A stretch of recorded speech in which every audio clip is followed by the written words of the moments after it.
Assalamualaikum warahmatullahi wabarakatuh. Alhamdulillahilladzi anzala sakinata fi qulubil mu'minin liyazdadu imanan ma'a imanihim. Asyhadu an la ilaha illallah wahdahu la syarikalah wa asyhadu anna Muhammadan abduhu wa rasuluh. Allahumma shalli ala Muhammad wa ala alihi wa sahbihi wasallim. Puji syukur kehadirat Allah Subhanahu wa taala yang telah melimpahkan rahmat karunia-Nya yang tiada terhingga bagi kita. Selawat serta salam semoga selalu tercurah kepada putra padang pasir, pembawa lentera kehidupan, baginda Nabi Muhammad sallallahu alaihi wasallam. Pada kesempatan kali ini, izinkan saya untuk menyampaikan suatu tema, yaitu pemuda kunci kemajuan peradaban Islam. Siapakah pemuda?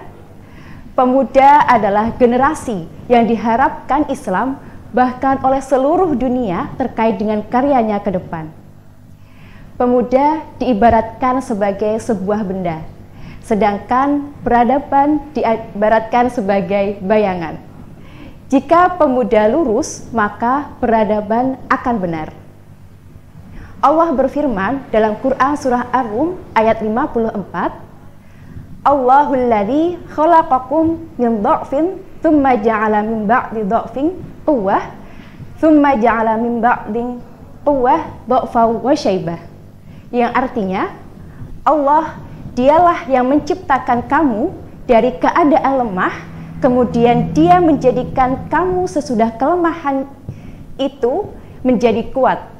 Kemudian Dia menjadikan kamu sesudah kuat itu lemah kembali dan beruban. Fokus ayat tersebut adalah pemuda, kekuatan di antara dua kelemahan. Kelemahan yang pertama adalah masa anak-anak, kelemahan yang kedua adalah masa tua. Rasulullah SAW bersabda, mukmin yang kuat lebih baik dan lebih dicintai oleh Allah daripada mukmin yang lemah. Dan pada keduanya ada kebaikan. Hadis riwayat Muslim. Artinya, kecintaan Allah kepada makhluknya berbeda-beda. Seperti kecintaannya kepada mukmin yang kuat lebih besar daripada kecintaannya kepada mukmin yang lemah. Sejarah pemuda Islam sangatlah kaya.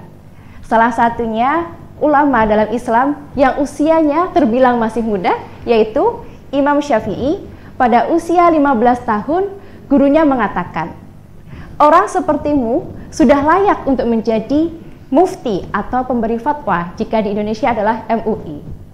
Kemudian Zaid bin Thabit, beliau adalah ahli Quran, jasa mengumpulkan mushaf Quran yang sekarang memudahkan kita untuk membacanya. Dulu tulisan dicocokkan dengan hafalan, sekarang hafalannya dicocokkan dengan tulisan.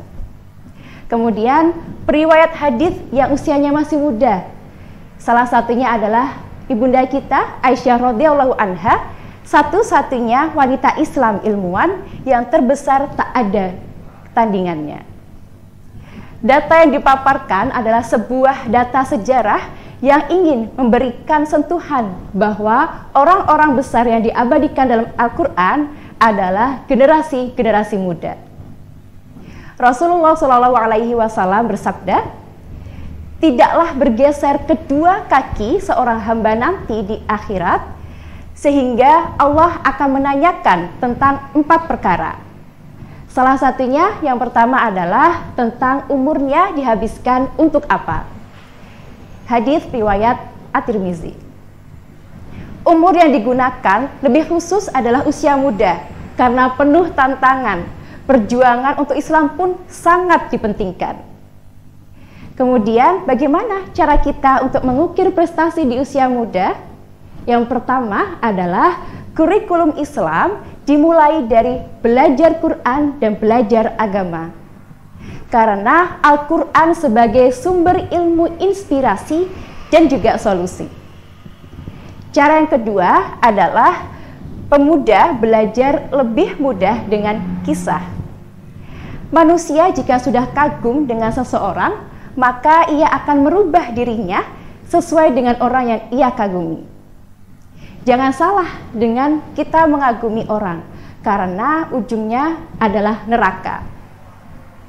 Hidup manusia tidak lain hanyalah mempengaruhi dan dipengaruhi, sehingga teman-teman yang baik akan membawa kita kepada kebaikan.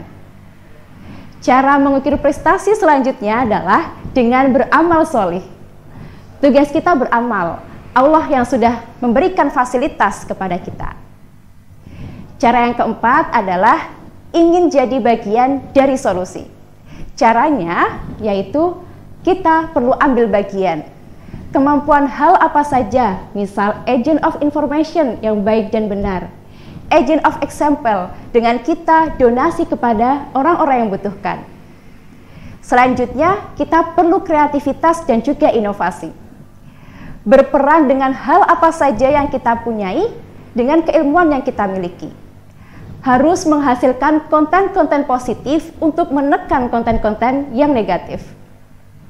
Selanjutnya, perlu adanya kolaborasi. Karena semua harus bergandengan tangan supaya nafas perjuangan makin panjang dan juga lebih menang.